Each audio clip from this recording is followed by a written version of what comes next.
भगवान इतनी सुंदर है महाराज जी।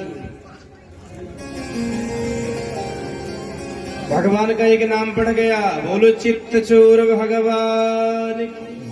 भगवान ने मथुरा की सुंदरियों का चित्त हरण किया, इसलिए भगवान का नाम चित्त चोर हो गया। ऐसे दिव्य भगवान का चरित्र। अब तो ब्रजवासी बोले भैया मुझको पता चला है तेरे मामा का घर हो। भैया हम लोग तो पगला बन करके गंवार ग्वारिया बन के कैसे आए हैं, फटीचर बन करके। तू बताता मामा के यहाँ घर चल लो है तो पहले से सुंदर डिजाइन के कपड़ा पहन के ना आते। भगवान बोले हमारे मामा के यहाँ कोई कमी है गई का, चिंता तनिक मत करो। तब तक महाराज धोबी दिख गया, वही त्रेता युग का धोबी है, अभिमान आज तक गया नहीं है। महाराज वस्त्र लेकर कपड़ा लेकर आ रहा था, मस्ती में झूमता हुआ, मूछ फटकारते हुए, और भगवान ने कह दिया मामा जी प्रणाम। अब तो महाराज ऐठ करके देखा भांजा कहां से प्रकट हो गया भैया। भगवान बोले मामा जी प्रणाम। भैया तुम कौन हो? भगवान बोले मैं ही कृष्ण, मेरे भैया बलराम। अच्छा बरमन फिरत शरावत गैया जात अहिर कमरी की ओढ़ैया, तो काली काली कमरिया को ओढ़ने वाले गंवार ग्वारिया अहिर कहीं का। भगवान ने कहा हो इसका अहंकार गया नहीं, ये तो आते ही काली सुना दिया। वस्त्र लेकर आ रहा था, केवल भगवान ने कहा भैया ये क्या लेकर आ रहे हो, यही केवल पूछा था। भगवान ने कहा बेटा इधर आ जा। जैसे महाराज धोबी आए, एक महाराज थप्पड़ किए, गोविंदाय नमो नमः, और भक्त वत्सल भगवान जय। महाराज एक ही थप्पड़ में जय जय सिया राम कर दिया। अब तो सब समझ गए धोबी भैया खतरनाक बहुत है, देखने में नेक्सा है केवल। अब जितने वस्त्र थे उठा के सब फेंक दिए। भगवान ने कहा ब्रजवासियों छाट लो भैया वस्त्र, एक कंस के लिए लेकर जाता था। अब वहां बड़े बड़े पहलवान का अगर वस्त्र पहनेंगे तो कैसे लगेगा भैया। अब बाही यहां से यहां तक झोल खा रहा है, महाराज कुर्ता जो पहने यहां तक महाराज पैर तक जा रहा है। सड़क बहारने की जरूरत ना हो, सड़क बहारते जा रहे, जो देखता सब लोग हंस रहे हैं। ब्रजवासियों ने कहा भैया नाक तो कटवा दिया, इतने बड़े बड़े वस्त्र पहनेंगे तो आनंद आएगा। तब तक महाराज दर्जी का घर दिख गया। भगवान बोले आ जाओ। दर्जी जब देखा भगवान को प्रसन्न है गया, महाराज सुंदर काट काट करके सुंदर वस्त्र पहनाया। सारे ब्रजवासी चौंक गए, बोले भैया जीवन में पहली बार इतना सुंदर वस्त्र पहना। भगवान 11 वर्ष तक नंगी पांव रहे, कभी चरण में महाराज चप्पल जूते तक नहीं पहने, क्योंकि ये बड़े गरीब हैं, निर्धन। इनके पाँव में कुछ नहीं है, इसलिए भगवान भी नहीं। भगवान आज ब्रजवासियों को पहनाने के बाद ही कपड़ा पहनेंगे। चप्पल जूते महाराज ब्रजवासियों को पहनाने के बाद ही पहने। ये भगवान की भगवत्ता है। आज ब्रजवासियों के मनोरथ को पूर्ण किया, ये मित्र का धर्म है।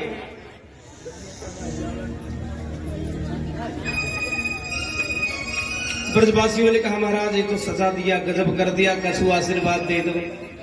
तो भगवान ने कहा आशीर्वाद में दे रहा हूं फूले फले। तो भैया दर्जी कैसे फूल फल रहे हैं, जितने का कपड़ा नहीं उससे ज्यादा सिलाई। दूल्हा सरकार का कपड़ा हो जाए तो माला माल है जाते हैं। भगवान ने कह दिया फूलो फूलो भैया। अब बोली भैया मोटी सी माला पड़ जाए गले में तो आनंद है जाए। ब्रजवासी पक्को ब्रजवासी है महाराज। अब महाराज चले तो सुदामा नाम का एक माली था, वो सुदामा जी नहीं, सुदामा नाम का एक माली था, भगवान का अनन्य भक्त था। जब चले महाराज जी देखा ओहो हमारे प्रीतम हमारे ठाकुर जी जा रहे हैं। भगवान को देख करके दौड़ करके चरणों में गिरा, भगवान सेवा का अवसर दीजिए। कौन हो? बोला भगवान यहाँ का मैं माली हूं। अच्छा भगवान चौक के ब्रजवासी देख भैया मामा जी की यहाँ कोई कमी है?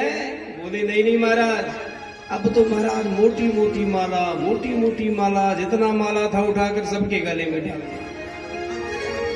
डालने के बाद महाराज नाचने लगा, प्रसन्न हो गया। भगवान ने भक्ति का आशीर्वाद दिया, क्योंकि उसके अंदर भक्ति था। इसलिए माली के यहाँ 3 दिन तक अगर फूल रखा हो, कितने दिन तक? 3 दिन तक अगर फूल रखा हो तो जूठा नहीं होगा। भगवान का आशीर्वाद है। आप तुरंत तोड़ेंगे, चढ़ाएंगे, भगवान स्वीकार नहीं करेंगे, उतना फल नहीं मिलेगा।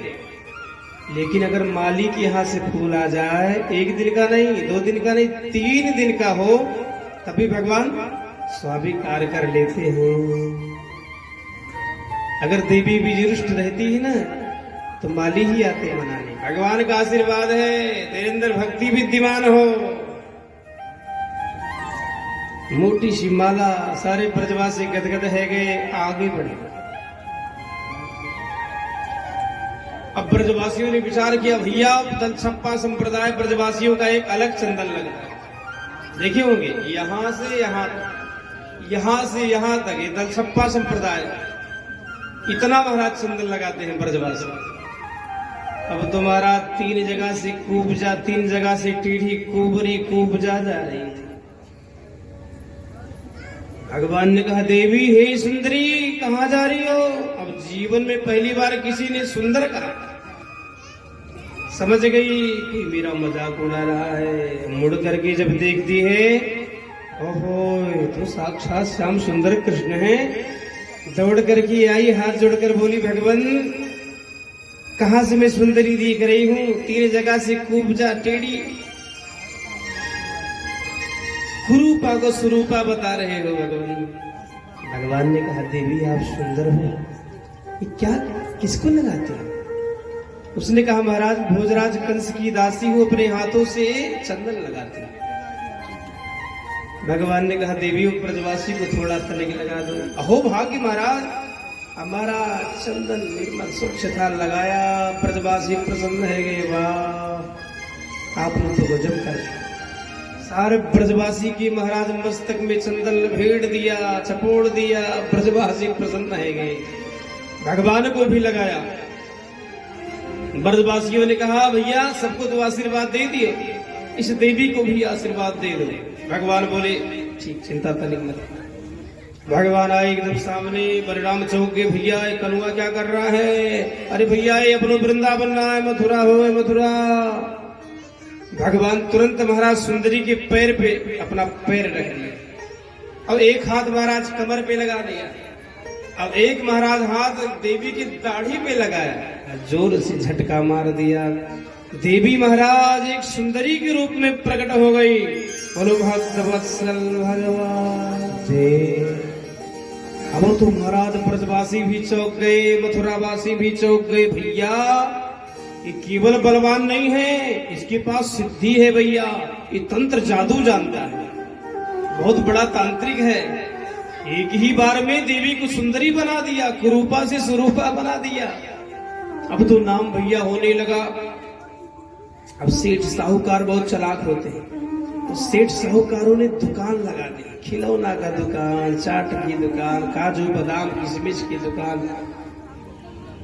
राजनीति की हवा बह रही है, हमें मालूम पड़ता है भैया कंस को मार करके राजा धीराज ही बनेगा, इसलिए कंस को भनक भी नहीं पड़ेगा। तो इस लाला का सम्मान हम लोग कर देंगे, इसकी नजर में आ जाएंगे। जहां विधायक के साथ थोड़ा फोटो खींच जाता है ना, तो अपने आप को सब विधायक समझने लग जाते। भैया देखा, भैया देखा, अब आनंद आ जाएगा। जब भगवान गए महाराज, काजू बादाम किशमिश खाए, तो दौड़ दौड़ के सब निपटने लगे जितने सेठ साहूकार था। तो व्यापारी को ही करना चाहिए, राजनीति की हवा जिस तरफ बहे उसी तरफ हो जाना चाहिए। भगवान का बड़ा स्वागत है। परशुराम जी का दिया हुआ धनुष रखा हुआ था, और परशुराम जी ने कहा था जिस दिन धनुष का खंडन होगा उसी दिन तेरा काल होगा प्रकट तेरे घर में ही। अब तो महाराज जी पहुंच गए जहां धनुष रखा था, तो सब लोग देखने के लिए जा रहे हैं। देखने में कोई दोष नहीं, आ जाओ बेटा। कन्हैया बोले का उठा ले, वहां की तूत हंसने लगे, बड़े बड़े वीर तो उठा नहीं पाए, नेक्स्ट सा छोरा क्या उठाएगा।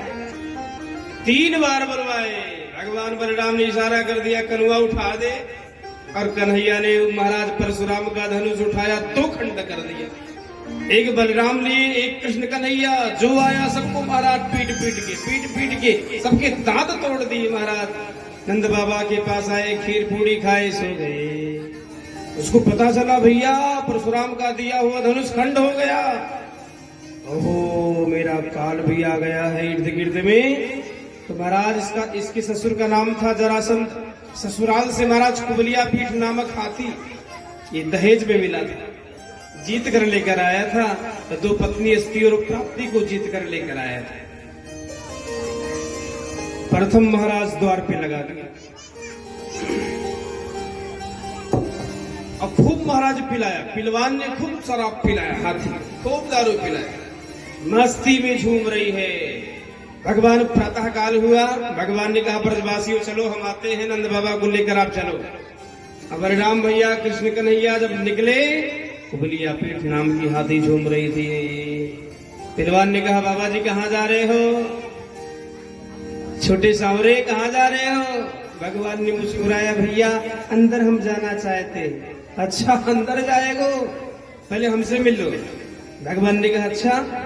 अब तो महाराज कुबलिया पीठ से भगवान से भयंकर युद्ध हुआ। भगवान सुई जैसा बन गए, कभी इधर कभी उधर, कभी इधर कभी उधर। अब तो पागल हो गया कुबलिया पीठ, नाचते नाचते नाचते धड़ाम हो गया, अपने आप गिर गया। भगवान ने उछल करके एक मुक्का जड़ दिया, गोविंदाय नमो नमः। बोलो भक्त वत्सल भगवान की जय। कुबलिया पीठ नामक हाथी 10,000 हाथियों का बल रखता था। कितने 10,000 हाथियों का बल, और भगवान ने एक बार में ही चकना चूर कर दिया। अब महाराज जी जब अंदर आए तो क्या भया, जाकी रही भावना जैसे,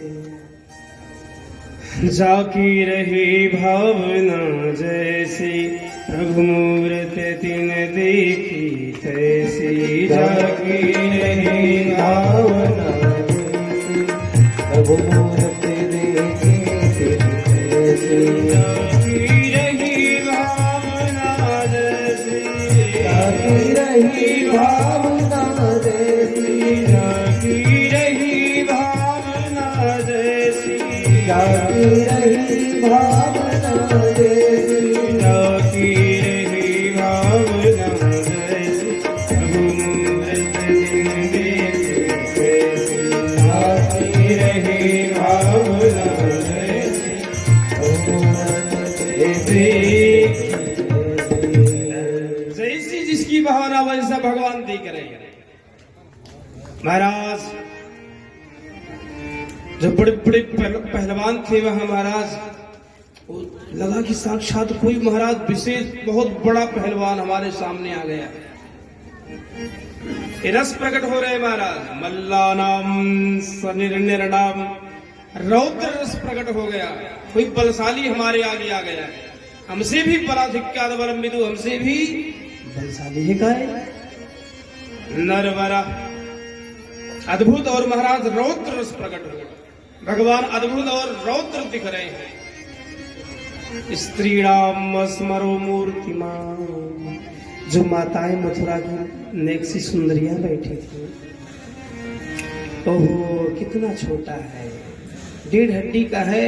ये तो बड़े बड़े घड़ियाल जैसे पर्वताकार जैसे पहलवान है, एक बार में चकनाचूर कर देंगे। बेचारा गजब। यहाँ हमारा श्रृंगार प्रकट हो रहा है, कितना सुंदर है, कितना अद्भुत है।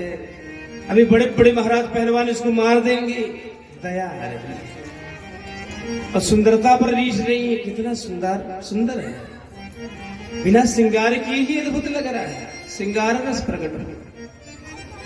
गोपानाम, जब गोपों ने देखा, ब्रजवासियों ने देखा, ओहो पूतना सुमार दी, बकासुर घासुर मार दियो। तुरे पहलवान का चीज हो, एक बार में ही चकनाचूर कर देवे को। ब्रजवासी को विश्वास है गोविंद के ऊपर, इसलिए महाराज हास रस हंस रहे हैं, हास रस प्रकट हुआ। ब्रजवासी जानते हैं भगवान की भगवत्ता को, भगवान के बल को देखा है, समझा है, जाना है, इसलिए महाराज हास्य रस प्रकट है। स्वजनोचित भुजाम शास्त्रा सुपितो शिशु। और देवकियों वसुदेव जी को बांध रखो, किसी के सामने में मारूंगा। तो महाराज वसुदेव जी ने देखा हो नार विवार सहित में लेकर गया था, कितना बड़ा हो गया, कितना बड़ा, कितना प्यारा हो गया है। यहाँ वात्सल्य रस प्रकट हो गया हो, मानो देवकी अम्बा के स्तन से पय दूध गिरने लगा। कृष्ण कन्हैया बलराम को देख करके वात्सल्य रस प्रकट हो गया। वसुदेव जी रोने लगे, मेरे सामने आज मेरी बालकों को मार देगा। और मृत्युर्भोजपते विराट विदुषाम। जब कंस ने देखा हो मेरा काल आ गया है, यहाँ महाराज जी भयानक रस प्रकट हो गया, भयभीत हो गया कृष्ण कन्हैया को देख करके। इसलिए जाओ की रही भावना जैसी प्रभु मूरत तिन देखी। वैसी ही भगवान की मूर्ति दिख रही है, जैसी भावना है।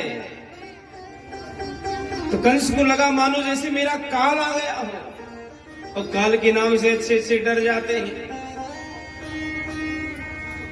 कंस का आदेश आ गया, झपटो मार दो, गिरा दो, चुटकियों में समाप्त कर दो, मसल दो। महाराज चाड़ूर और मुष्टिक बड़े पहलवान हैं, इनके मंत्री भी हैं। चाड़ूर और मुष्टिक दोनों दौड़ करके भगवान के पास आया। भगवान हाथ जोड़ करके बोले, भैया बाला बलई तुल्य बड़ई कीर्तस्यामो यथोचितम। भैया मैं छोटा सा नेक सा हूँ, खेलने कूदने वाला नेक बालक, हमसे लड़ोगे? पर्वताकार जैसे, घड़ियाल जैसे आपका शरीर। बोला वाह, आप देखने में बालक हो, छोटे हो, नेक सा हो, लेकिन आप बलाधिक्याद बड़े बलशाली हो। अब महाराज चाड़ूर ने कहा, न बालो किशोरस्तम बलस्य बलिनाम बर। ना आप बालक हो, ना किशोर हो, बलस्य बलिनाम बरह। अब बलशालियों के बलशाली हो प्रभु, लेकिन राजा का हमने नमक खाया है, तो आओ दो हाथ हो जाए। अब महाराज चाड़ूर ने भगवान के सीने में 2 मुक्का जड़ दिया। श्री सुखदेव जी कहते जैसे हाथी को फूल फेंक दे, ऐसे भगवान को लग रहा है। और भगवान ने 2 मुक्का जड़ दिया, धूल चाट के रह गया चाड़ूर। अब तो कंस को क्रोध आ गया, नेक सा छोरा 1.5 हड्डी के भैया ये धूल चटा रहे हैं, मार दो। अब भयंकर द्वंद्व हुआ, भगवान ने चाड़ूर को छूट कर दिया और मुष्टिक को बलराम ने एक मुष्टिका में चूर कर दिया। और भक्त वत्सल भगवान की। अब तो महाराज जी सल तो सल आ गए और वीर आने लगे। भगवान सबको महाराज हाथ पैर तोड़ रहे, चकनाचूर कर रहे हैं। कंस महाराज 9 भाई था, 8 भाई और आया, भगवान ने तोड़ तोड़ के सबको खंड कर दिया महाराज जी। अब जैसे किसी सर्प के ऊपर कोई बाज कूद जाए, बाज के समान महाराज काले के समान कंस के ऊपर कूद गए भगवान। और महाराज केस पकड़ लिया। केस पकड़ने के बाद महाराज घुमाने लगे। मटकियां लेकर गए हैं, भैया मटकी फोड़ देना। शास्त्री जी कहाँ गए? छोटे शास्त्री जी। और वक्त भगवान मटकी लेकर चलिए। आज भगवान याद दिला रहे हैं, अरे मूर्ख, मेरे मैया के केस को पकड़ करके और तूने घुमाया था ना, आज मैं तुम्हें घुमा रहा हूं। महाराज केस को पकड़ा है और घुमा रहे हैं। अब तो महाराज टुकुर टुकुर देख रहा है। उसका जो बल पराक्रम था महाराज, अब सब महाराज जीवा एकदम डरपोक बन गया। भगवान के पराक्रम को, बलवत्ता बल को देख करके भगवान यूं ही महाराज ऐसे घुमा रहे हैं। अब तो महाराज आकाश से मृदंग पहले बजने लगा, क्योंकि भगवान आज कंस का वध कर देंगे। देवी देवता मृदंग लेकर, घड़ियाल लेकर, शंख लेकर सब लोग तैयार हैं, क्योंकि तुरंत वध करेंगे भगवान। और भगवान ने क्या किया? तुरंत महाराज जी घुमाया। गाने के बाद महाराज गोविंदाय नमो नमः। बोलो श्री राम भद्र की, कृष्ण कन्हैया भगवान की। मृदंग बजने लगा, घड़ियाल बजने लगे, शंखनाद होने लगे, पुष्पवृष्टि होने लगा, जय जयकार होने लगा, महाराज वेद ध्वनि होने लगा। हरे ब्रह्मा सहस्रशीर्षा पुरुषः सहस्रशः सहस्रपादिशः भूमिकुंग रवतस्मृत्वा यततिष्ठदशांगुलम्। बेकार हो गया। बोलो कृष्ण बिहारी लाल।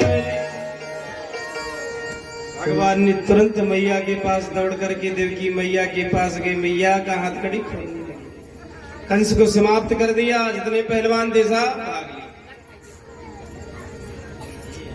और देवकी मैया ने तुरंत महाराज कृष्ण कन्हैया को अपने अंक से लगा दिया। बलराम भैया को महाराज बसदेव जी ने अपने अंक से लगा दिया। एक प्रेम रस देवकी मैया आज कृष्ण कन्हैया को पाकर इतनी रोई, इतनी रोई, अश्रु से भगवान का पीतांबर भीग गया। थोड़े से लगा लेते, क्योंकि परसों का जो वियोग था आज अश्रु बनकर बह गया। ऐसे भगवान का नाम ही लीलाधारी। लीलाधारी ने अपना लीला किया। देवकी मैया, बसदेव जी मैया, बसदेव भगवान ने क्या किया, कहने लगे कि नाना भी जेलगिरी में हैं,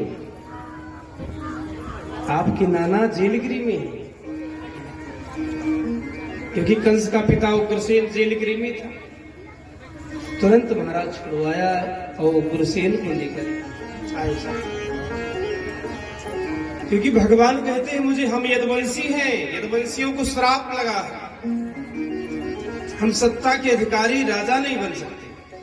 इसलिए अपने नाना उग्रसेन को ही राजा धीराज बना दिया।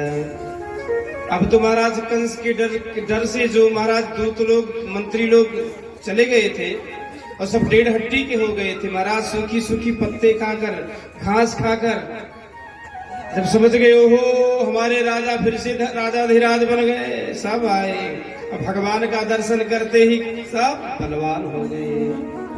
बोलो भक्त वत्सल भगवान की जय, आज की आनंद की जय, जय जय जय श्री राम।